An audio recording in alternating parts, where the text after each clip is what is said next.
తదుపరి వృశ్చిక రాశి.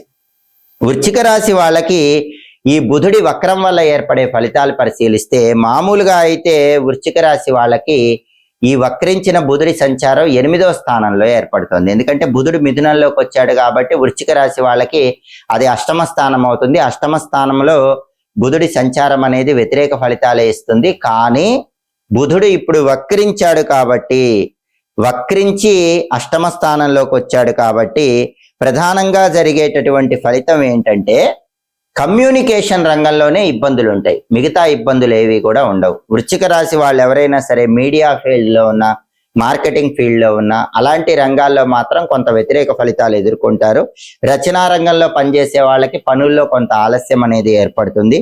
అలాగే పెద్ద మొత్తంలో ఎవ్వరికీ అప్పులు ఇవ్వకూడదు. వృశ్చిక రాశి వాళ్ళు బుధుడి వక్ర సమయంలో గుర్తుపెట్టుకోవాల్సిన ముఖ్యమైన విషయం ఇది.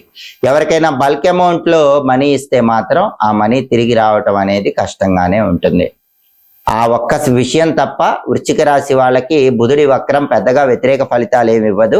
కాకపోతే కమ్యూనికేషన్ పరంగా మీ మాటలను ఎదుటి వాళ్ళు తప్పుగా అర్థం చేసుకునే అవకాశం ఉంటుంది కాబట్టి మాట్లాడేటప్పుడు జాగ్రత్తగా ఆలోచించి ఎదుటి వాళ్ళతో మాట్లాడే ప్రయత్నం చేయటం మంచిది. ఈ కమ్యూనికేషన్ ప్రాబ్లమ్స్ వీటి వల్ల తప్ప ఎలాంటి ఇబ్బందులు ఉండవు కాబట్టి మీడియా ఫీల్డ్, మార్కెటింగ్ ఫీల్డ్లో ఉన్న వృశ్చిక రాశి వాళ్ళు మాత్రమే ఈ బుధుడి వక్రం వల్ల కొన్ని ఇబ్బందులు ఎదుర్కొనే అవకాశం ఉంటుంది. ఆ ఇబ్బందులు తొలగింపజేసుకోవడానికి బుధుడికి సంబంధించిన శక్తివంతమైన పరిహారాలు చేసుకోవాలి.